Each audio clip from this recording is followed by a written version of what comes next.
আপনাদের উপর শান্তি বর্ষিত হোক। হে আমার প্রতিপালক, আমি আপনার নিকট আশ্রয় প্রার্থনা করছি শয়তানের কুমন্ত্রণা হইতে।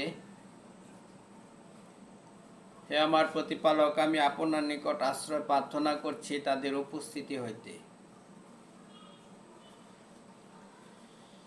কোরআন থেকে জানতে চাই, আমি মহিউদ্দিন। আমি এখন আলোচনা করব কোরআনের পরিচয়।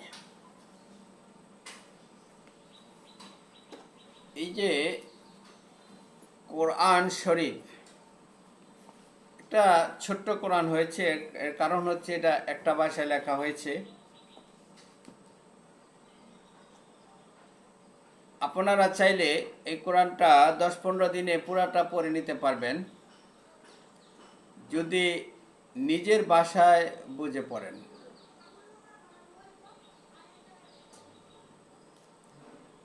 এই কোরআন রসুলের বাণী, সম্মানিত রাসূলের বাণী।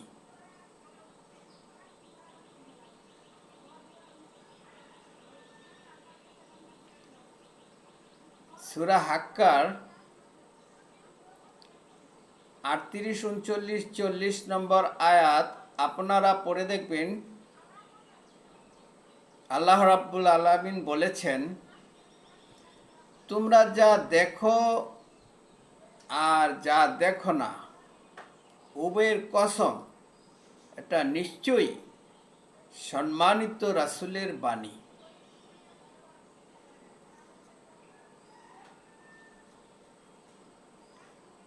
দেখুন, এ ব্যাপারে কোরআনে আরো অনেক আয়াত আছে। তো আমি যে কথাটা আপনাদেরকে পরিষ্কারভাবে বলতে চাচ্ছি সেটি হচ্ছে যে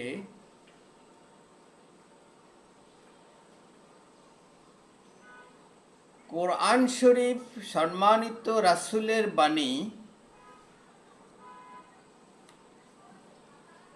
আর হাদিস শরীফ যদি রাসূলের বাণী হয়,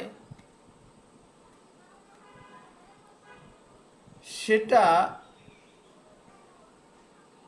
কোরআন শরীফ না হয়ে অন্য কোনো শরীফ হতে যাবে কেন?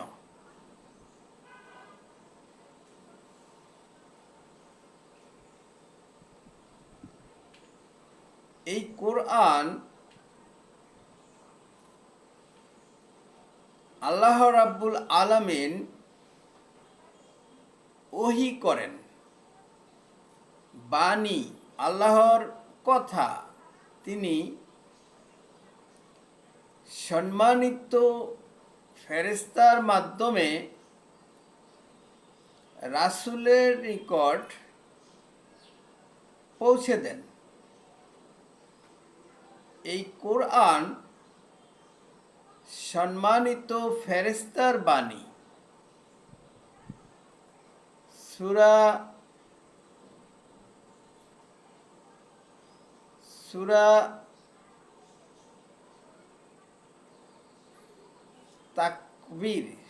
তাকবীর আয়াত নম্বর 19।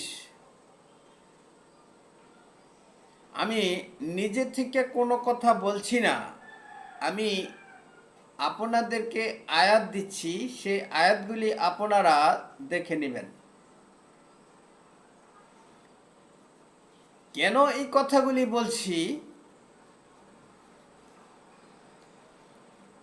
যারা এই কোরআন বিশ্বাস করেন, বিশ্বাস রেখে যারা ঈমানদার দাবি করেন,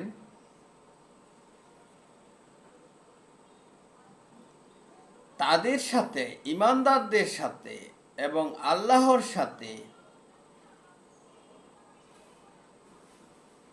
মানুষরূপী শয়তান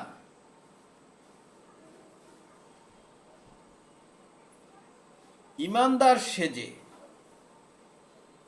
বুজুর্গ সেজে ধোঁকা দিচ্ছে, তামাশা করছে। তারা চরমভাবে ধোঁকাবাজ।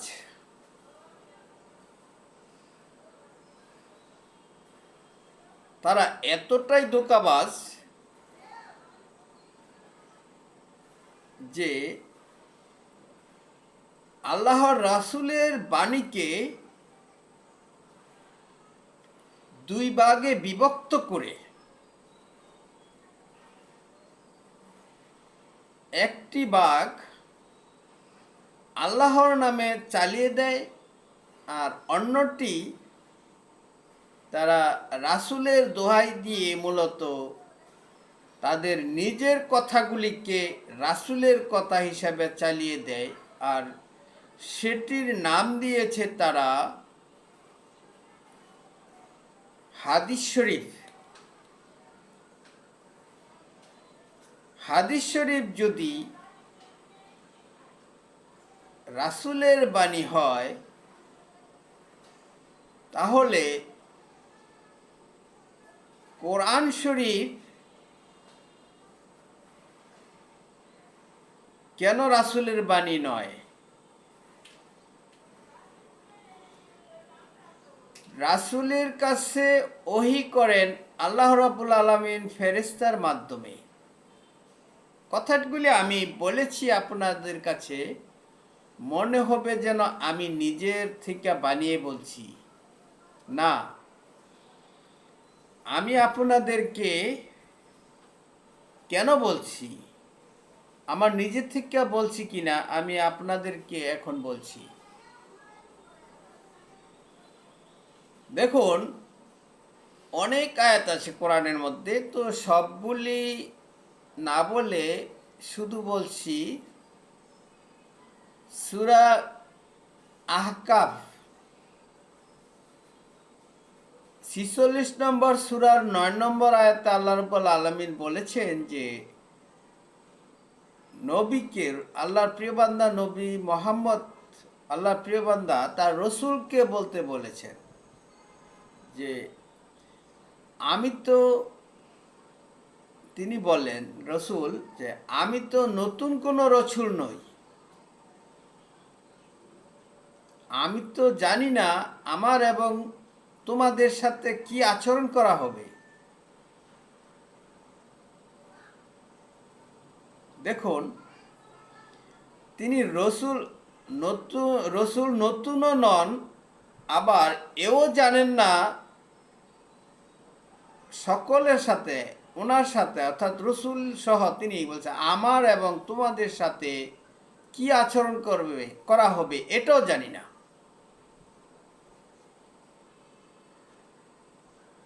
আমার প্রতি ওহী করা হয়, অর্থাৎ বাণী পাঠানো হয়, আর আমি শুধু সেই বাণীর, সেই ওহীর অনুসরণ করি।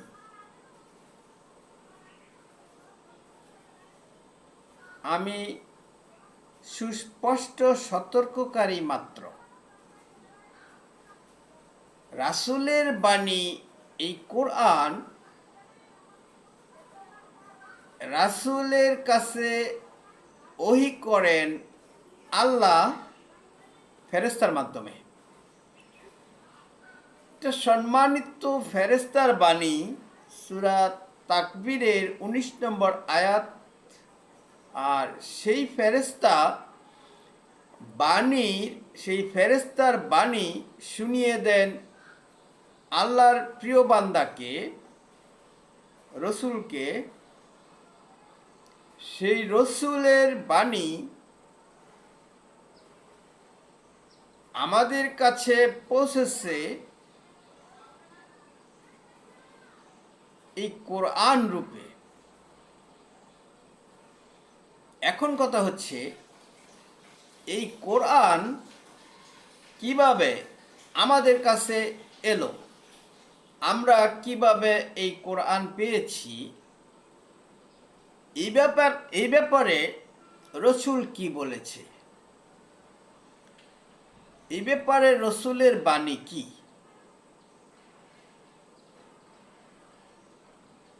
সূরা অর্থাৎ ৮০ নম্বর সূরার 15 এবং 16 নম্বর আয়াতে আপনারা পড়বেন যে সেখানে বলা হয়েছে, রাসূল বলেছেন, আল্লাহ বলেছেন আর কি রসুলের মাধ্যমে, যে সম্মানিত লেখকবৃন্দ যারা রাসূলের বাণীকে লিপিবদ্ধ করে রেখেছে তাদেরকে আল্লাহ রাব্বুল আলামিন বলেছেন পুত পবিত্রের চরিত্রের উন্নত চরিত্রের অধিকারী সম্মানিত লেখকবৃন্দ। তাদের নাম কিন্তু আল্লাহ রাব্বুল আলামিন কোরআনে বলেন নাই। আমি ইতিপূর্বে আপনাদের কাছে কয়েকটি কথা বলেছিলাম, অপ্রিয় কথা। সেগুলি হচ্ছে যে মানুষরূপী শয়তানেরা সেই লেখকবৃন্দের কাল্পনিক নাম আবিষ্কার করে মানুষদেরকে শোনায় যে অমুকে লিখেছে, অমুকে সংগ্রহ করেছে, অমুকে এইভাবে লিখেছে, এই করেছে, সেই করেছে। রাসূলের মাধ্যমে আল্লাহ রাব্বুল আলামিন জানিয়ে দিয়েছেন কিভাবে এই কোরআন লিপিবদ্ধ করা হয়েছে, সংগ্রহিত করা হয়েছে। আল্লাহ রাব্বুল আলামিন নিজেই বলেছেন যে আমি এর রক্ষণাবেক্ষণ করে থাকি, এর মধ্যে বাতিল কিছু প্রবেশ করে না, সামনের দিক থেকেও নয়, পিছনের দিক থেকেও নয়। সূরা হামিম আর সাজদার 42 নম্বর আয়াত পড়ে দেখবেন। দেখুন, রসুল তো একজন আর দুইজন নয়। আল্লাহ রাব্বুল আলামিন যত রসুল পাঠিয়েছেন সকলের কাছে, রসুলের কাছে যেই ওহী, যেই বাণী তিনি পৌঁছেছেন, সেই বাণী আল্লাহ রাব্বুল আলামিন আমাদের কাছে পৌঁছিয়েছেন রসুলের মাধ্যমে। অন্যান্য রসুলদেরকে যা বলা হয়েছিল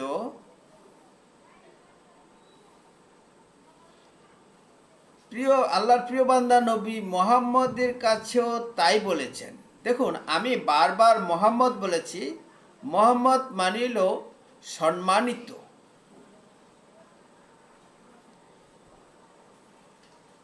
এই কোরআনে নবী অর্থাৎ সম্মানিত রসুলের নাম ব্যবহৃত হয় নাই, খুব কম হয়েছে, আসছে শুধু আহমদ নামে। ঈসা নবী বলে গিয়েছিলেন যে আমার পূর্বে অর্থাৎ আমার পরে একজন রসুল আসবেন, তার নাম হবে আহমদ। সেই আহমদ হলো মুহাম্মদ অর্থাৎ সম্মানিত। তাদের বাণীগুলি, সকল রসুলকে যা বলা হয়েছে সেই কথাগুলি, সেই বাণীগুলি আমাদের কাছে প্রচার করেছেন আহমদ, সম্মানিত ব্যক্তি মুহাম্মদ।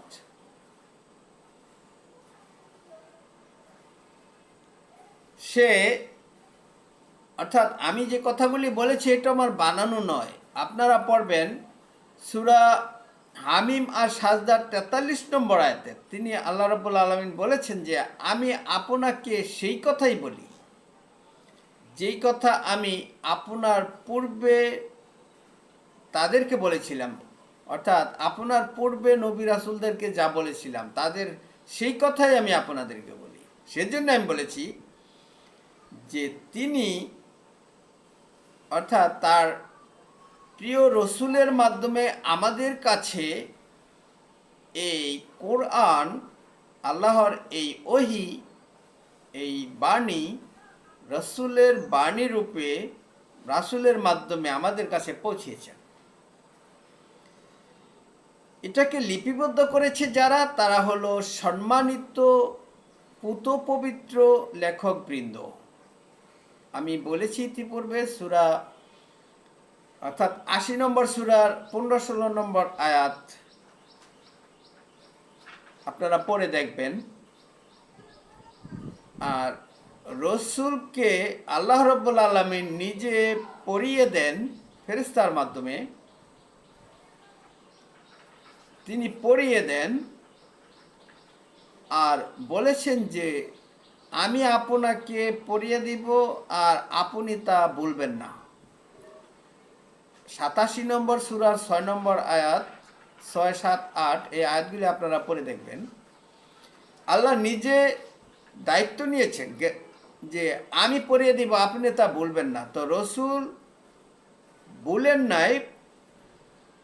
সেই রসুল যেই ওহী তার জবান মোবারক দিয়ে তার বাণী অর্থাৎ তিনি যা বলেছেন সেগুলি সম্মানিত লেখকবৃন্দ, লিপিকারক, পুত পবিত্র চরিত্রের উন্নত চরিত্রের অধিকারী লেখকবৃন্দ তা লিখেছেন।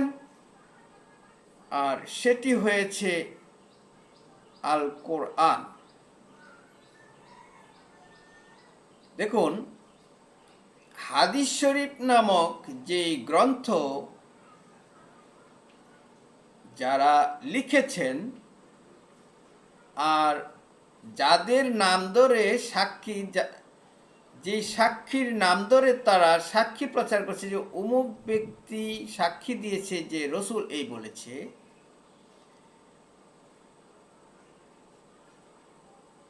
যদি সেগুলি রসুলের কথাই হয়ে থাকে তাহলে সেটি অমুক শরীফ, তুমুক শরীফ, ওই শরীফ, সেই শরীফ হতে যাবে কেন? এ তো কোরআন শরীফ। আপনারা অনেকে বলতে পারেন যে বারবার কোরআন শরীফ বলছেন, কোন শরীফ তো কোরআনে নাই। আমি এই জন্যই বলছি, তাদের বই পুস্তকের মধ্যে শরীফ লেখে রাসূলের নামে চালাচ্ছে। সেই জন্যই বলছি আর কি, যে রাসূলের নামে যদি হাদিস শরীফ, রাসূলের নামে যদি হাদিস শরীফ তারা রচনা করতে পারে, সেই শরীফের সাথে মিলেই আমি কোরআন শরীফ বলছি। দেখুন, কোরআন শরীফ অনেকে লেখেন, আবার অনেকে কোরআন মজিদ, কোরআনুল করিম। যাই হোক, মূল কথা হচ্ছে রাসূলের বাণী সংগ্রহিত করেছেন, লিপিবদ্ধ করে রেখেছেন সম্মানিত লেখকবৃন্দ, পুত পবিত্র। এগুলি আল্লাহ রাব্বুল আলামিন কোরআনে বলেছেন। তো আমি শুরুতে কিছু কথা বলেছিলাম যে রাসূলের দোহাই দিয়ে, রসুলের কথা বলে যে হাদিস শরীফ নামক কিতাব, বই একাধিক রচনা করেছেন, সেগুলি যদি সত্যিকার অর্থেই রাসূলের কথা হয়, রাসূলের বাণী হয়, তাহলে সেটা কি এত বিভিন্ন পুস্তকে প্রকাশ করার মানে কি? যে অমুক শরীফ, তুমুক শরীফ, আমি ওইগুলির নাম বলতেও চাচ্ছি না। আমি শুধু একটা কিতাবের উপরই বিশ্বাসী, সেটি হচ্ছে কোরআন শরীফ, কোরআন মজিদ, কোরআনুল করিম।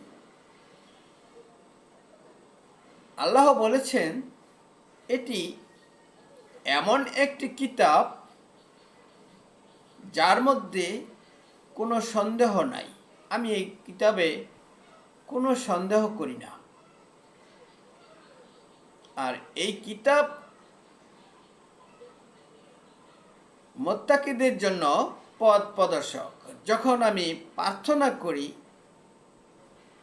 আমাকে সঠিক সরল পথ দেখাও, মুত্তাকিদের পথ দেখাও, যাদের প্রতি তুমি সন্তুষ্ট হয়েছ তাদের পথে আমাকে চালাও। আর এই কোরআনই হচ্ছে মুত্তাকিদের জন্য পথ প্রদর্শক। বিকল্প কোনো কোরআন নাই। আল্লাহর বাণী পৌঁছে দেওয়ার মাধ্যম রসুল ব্যতিরেকে আসে নাই। রসুলের কথা যদি আপনারা প্রমাণ করতে চান যে রসুল বলেছে, তাহলে এই কোরআন থেকেই প্রমাণ করতে হবে। রসুল কে, রসুলের পরিচয় কি, এই কোরআন দিয়ে জানতে হবে। সূরা নিসার ৬৪ নম্বর আয়াতে আল্লাহ রাব্বুল আলামিন বলেছেন,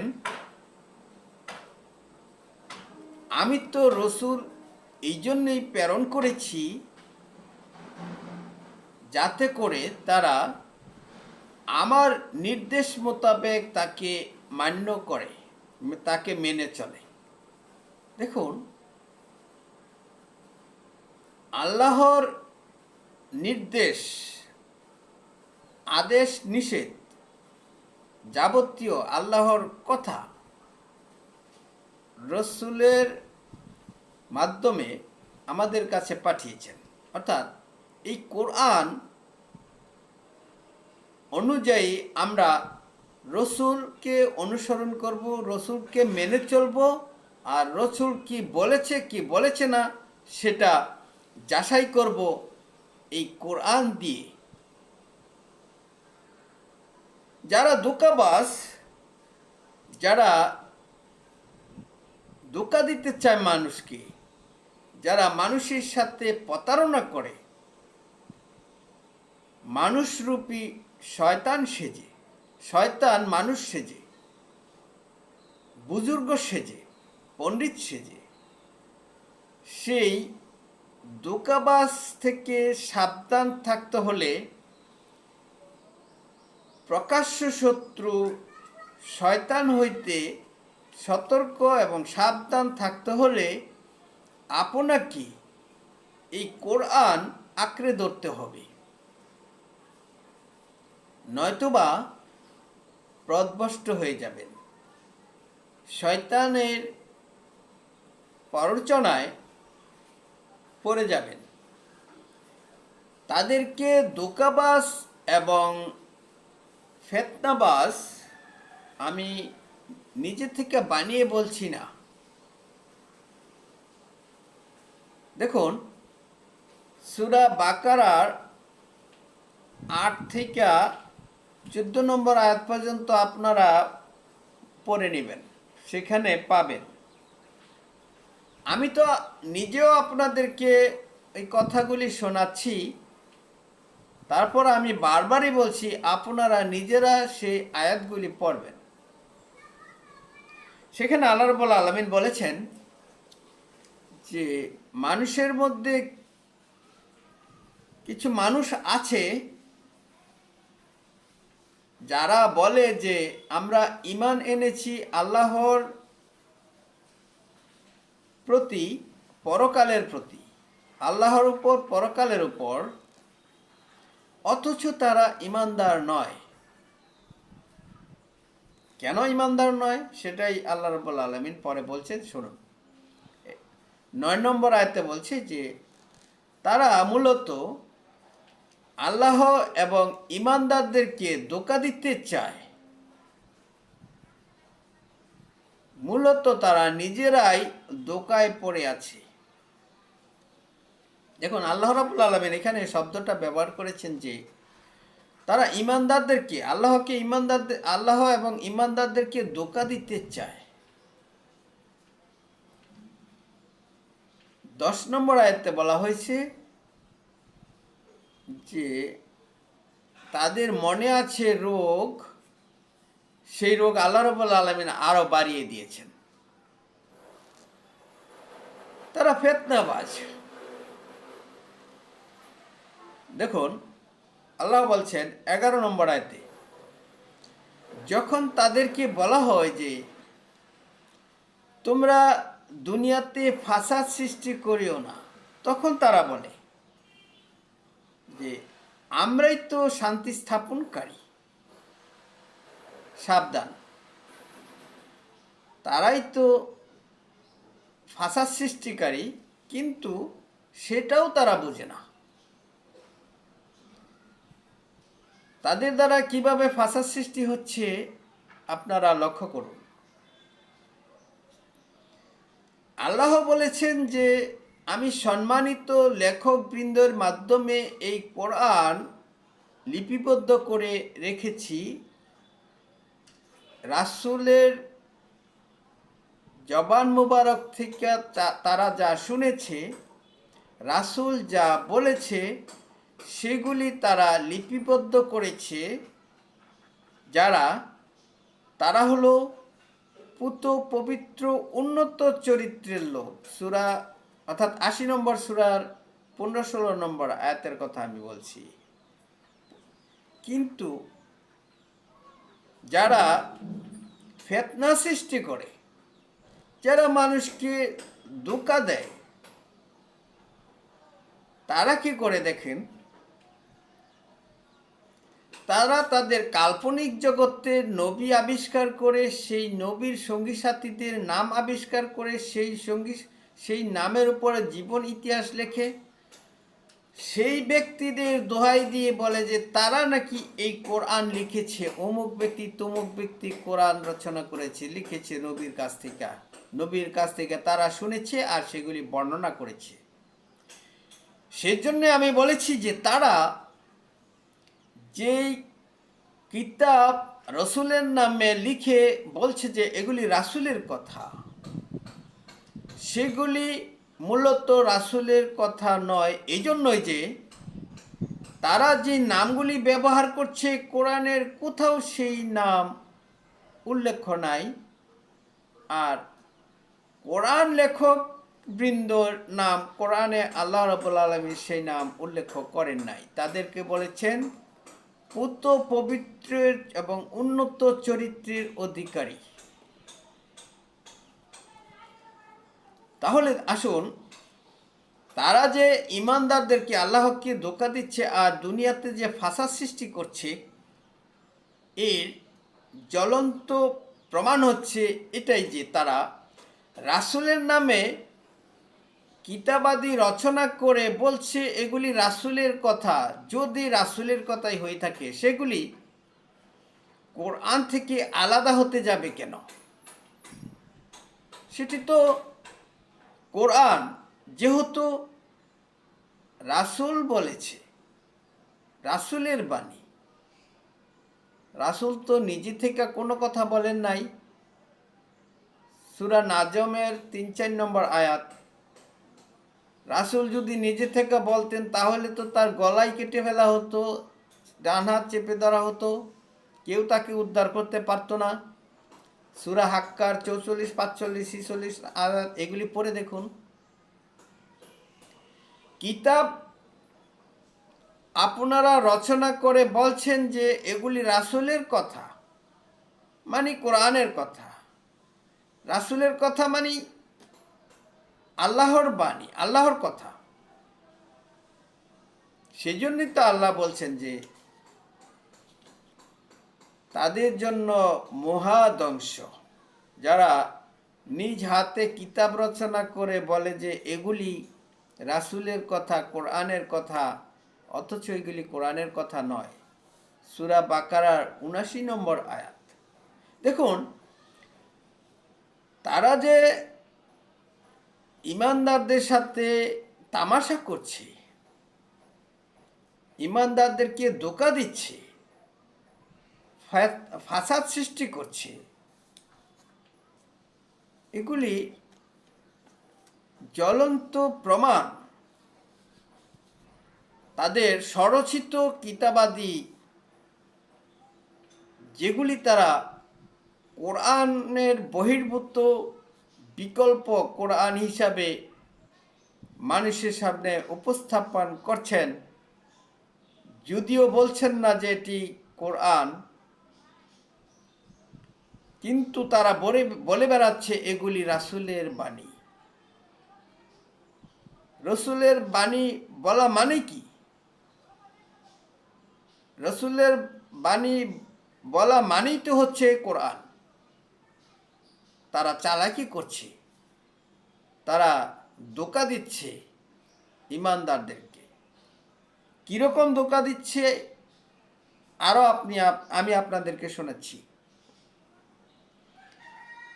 আল্লাহ রাব্বুল আলামিন বলেছেন সূরা বাকারা 13 নম্বর আয়াতে যে তোমরা ঈমান আনো তাদের ঈমান আনার মতো, অন্যান্য লোকেরা যেভাবে ঈমান এনেছে ঠিক তাদের ঈমান আনার মতো তোমরা ঈমান আনো। যখন তাদেরকে বলা হয়, তো অন্যান্য লোকেরা যেভাবে ঈমান এনেছে, অন্যান্য লোক তারা নিজেরা আবিষ্কার করে নিয়েছে যে তাদের কাল্পনিক নবীর কথা বলে, যে তাদের কাল্পনিক নবীর সঙ্গী সাথীদের দোহাই দিয়ে বলছে যে তারা যেভাবে ঈমান এনেছে, তাদের কাল্পনিক নবী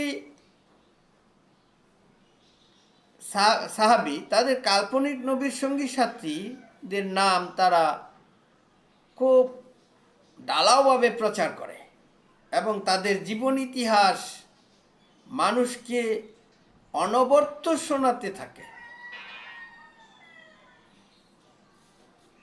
আমি এই জন্যই বলছি যে তারা এই আয়াতকে পুঁজি করে তারা মানুষদেরকে কোরআন থেকে দূরে সরিয়ে দিয়েছে, দিতে চায় কিন্তু দিতে পারবে না। আল্লাহ বলেছেন যে তারা ধোঁকা দিতে চায়, তারা মূলত নিজেরাই ধোঁকায় পড়ে আছে। দেখুন কিভাবে তারা ধোঁকায় পড়ে আছে। আমি যদি আপনাদেরকে কোরআন থেকে পড়ে শোনাই তাহলে বেশি ভালো হয়। তো একটু সময় লেগে যায়। তো আমি বলছি, যেমন সূরা আনামের 83 নম্বর আয়াত থেকে আপনারা একটু পড়ে দেখবেন। তো আমি এখানে দেখুন 75 নম্বর আয়াতে আল্লাহ রাব্বুল আলামিন বলেছেন যে আর এরূপে আমি ইব্রাহিমকে দেখিয়েছি আসমান ও জমিনের অত্যাশ্চর্য বস্তুসমূহ, যেন তিনি দৃঢ় বিশ্বাসীদের অন্তর্ভুক্ত হয়ে যান।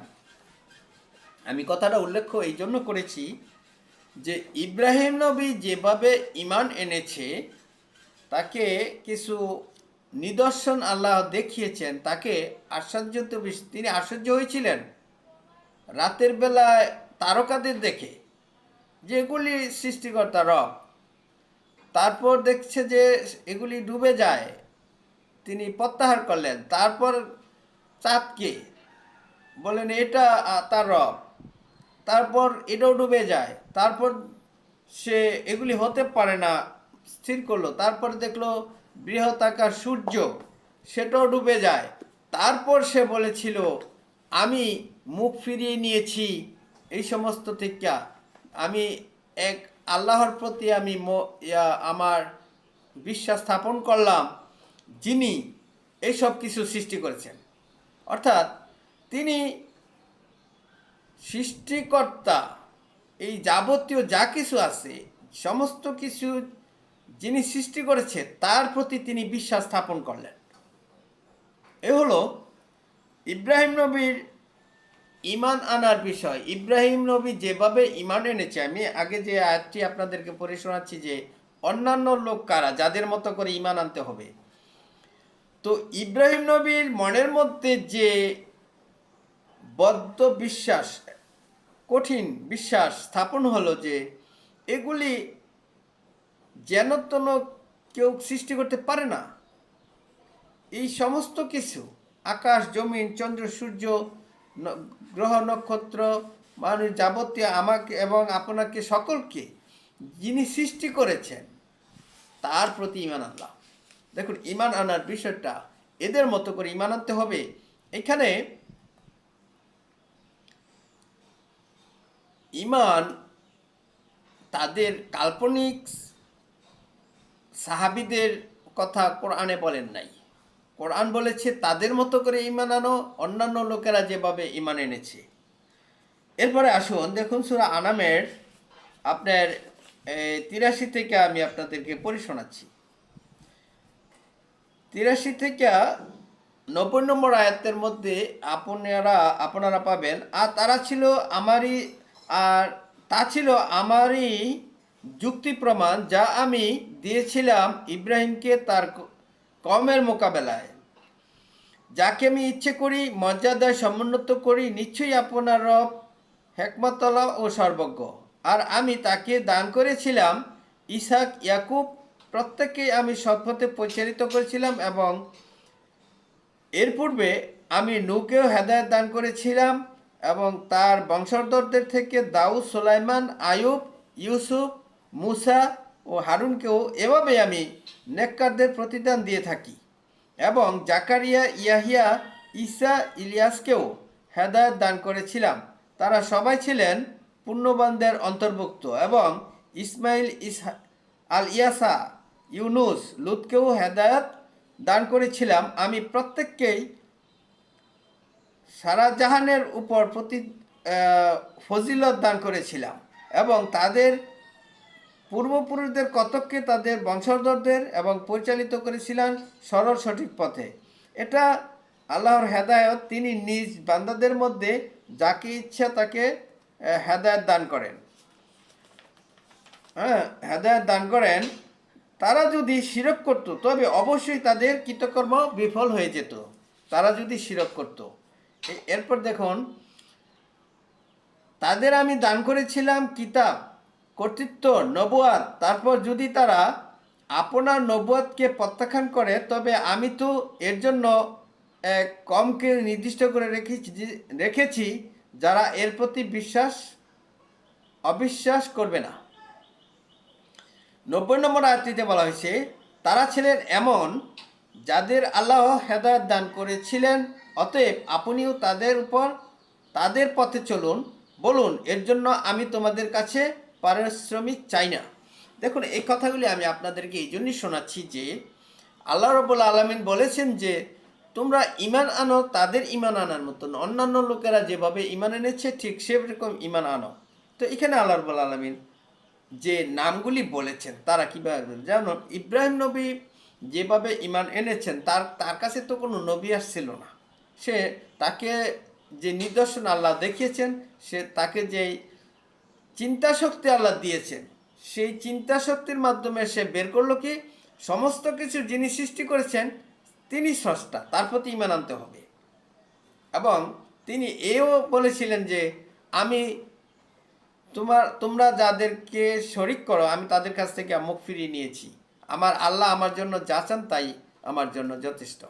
তো ঈমান আনতে হবে তাদের মতো। এই যে নামগুলি আমি বলেছি, আল্লাহ রাব্বুল আলামিন বলেছেন যে তাদের ঈমান, এবং রসুল নবী, আল্লাহর প্রিয় বান্দা নবী মুহাম্মদকেও, সম্মানিত রসুলকেও বলেছেন যে আপনিও তাদের মতো ঈমান আনুন, আমি তাদের প্রতি সন্তুষ্ট হয়েছি, অতএব আপনি তাদের মতো তাদের অনুসরণ করুন, আর বলুন যে এর বিনিময়ে আমি তোমাদের কাছে কিছু চাই না, আমার বিনিময়ে আমার রবের নিকট আছে। সকল নবীরাই বলেছেন। তো যে কথাটা বলছিলাম যে তারা যে মানুষদেরকে ইমানদার বানানোর জন্য মানুষকে যে ধোঁকা দিচ্ছে, চালাকি করছে, ফিতনা সৃষ্টি করছে দুনিয়াতে, তারা যে ধোঁকাবাজি করছে, তামাশা করছে, সেজন্য কথা বলছি। তারা তাদের কাল্পনিক নবীর সঙ্গী সাথীদের জীবন ইতিহাস চরিত্র আমাদেরকে শোনাচ্ছে ভালো মানুষ সেজে। তারা তো ধোঁকাবাজ। তারা যদি ভালো মানুষ হতো, তারা যদি ইমানদার হতো, তারা যদি মোত্তাকি হতো, নেকবান্দা হতো, তাহলে তো তারা আমাদেরকে এই নবীরা যেভাবে, রসুলরা যেভাবে ইমান এনেছে, তারা যেভাবে আমল করেছে, যেভাবে এবাদত করেছে, যেভাবে ইমান এনেছে, সেরকম সেই কথাগুলি বলতো আমাদেরকে। কিন্তু না, তারা বলে তাদের কাল্পনিক জগতের নবী রাসূল সাহাবীদের সঙ্গী সাথীদের কথা। তারা দেখুন তো কত কিতাব রচনা করেছে, তাও বলে কি আবার এগুলি রাসূল বলেছে। যদি রাসূল বলে থাকে তাহলে সেটাকে কোরআন বলেন না কেন? এটাকে অন্য কোনো কিতাব বলার প্রয়োজন আছে কি? কত নাম রেখেছে না সেই কিতাবের, অথচ বলছেন এগুলি রাসূল বলেছে, আবার বলছেন এগুলি কোরআনেরই কথা। সেজন্যই তো বলছে সূরা বাকারার ৭৯ নম্বর আয়াতে যে তারা তাদের জন্য মহাধ্বংস যারা নিজ হাতে কিতাব রচনা করে। আবার দেখুন তো, শুধু কিতাব রচনা করে না, তারা মানুষদেরকে সেগুলি নিজেরা আবার পয়সার বিনিময়ে বারাটিয়া হিসাবে এ থেকে ইনকাম করার স্বার্থে কত গল্প কাহিনী, কিচ্ছা কাহিনী বানিয়ে মানুষদেরকে শোনায়। তাদের স্বরচিত বই থেকে, তাদের কাল্পনিক নবীর দোহাই দেয়া, তাদের কাল্পনিক সাহাবীদের জীবন ইতিহাসগুলি শোনায়, তাদের কাল্পনিক কথাবার্তা, কিচ্ছা কাহিনী। নবী রাসূলদের কথা বলতে পারেন না, কোরআনের আয়াত দিয়ে দলিল দিতে পারেন না, পারবেন না। কারণ আপনারা তো ধোঁকাবাজ, ইমানদারদেরকে ধোঁকা দিচ্ছেন। সূরা বাকারার ৯ নম্বর আয়াত অনুসারে বলছি, আপনারা চালাকি করছেন, তামাশা করছেন। কোরআন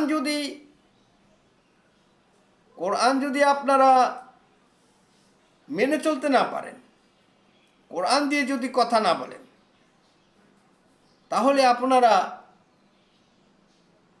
কেন রাসূলের দোহাই দিবেন? আপনাদের কথাই বলেন যে আমরা বলছি,